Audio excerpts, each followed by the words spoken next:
Welcome back to Ink Drinkers Anonymous, where horror books test my patience sometimes as much as they test my fear. Today we're talking about We Used to Live Here, a book that promised to haunt me, but did it.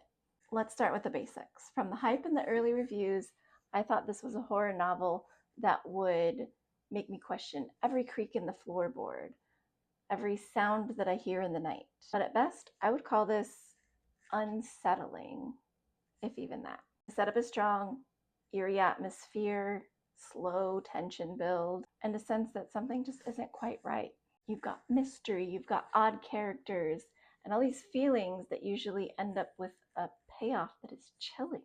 But here, the last portion of the book felt like it was an extra draft just stapled on. Threads dangled, the story shifted direction, and instead of a satisfying click where everything comes together, it just fizzled out. I later learned that this started as a novella, and I think that you can tell. It feels like somebody ran with a great idea and then spread it just way too thin. The expansion feels padded with filler. And while I love an unreliable narrator, when it's done well, it rewards a reread. It leaves you so many breadcrumbs that you want to go back and find. But here it was just sloppy. The breadcrumbs weren't there, and the ambiguity wasn't intentional tension. It was just unfinished business, and not in a fun, ghostly way. And ambiguity can be one of horror's best tricks. They're endings that stay with you because they leave you unsettled and unsure. But here it felt less like an ambiguous ending and more like the author just forgot what story he was telling. And that brings me to something that I love about horror: payoff. Good horror doesn't always need a neat little bow or a full explanation. It does need internal logic. Readers should be able to look back and say, oh, that's what happened, I get it now, even if the ending is open. And here's another problem with the book. It couldn't decide what kind of horror it wanted to be. Was it supernatural, psychologic, cosmic? It threw all of the elements at us, and it never clung on to one wholly.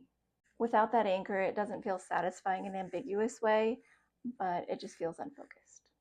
Some of my favorite horror thrives on the unknown, like Pet Sematary. It unsettled me with inevitability. And Tender as the Flesh horrified me with grotesque plausibility.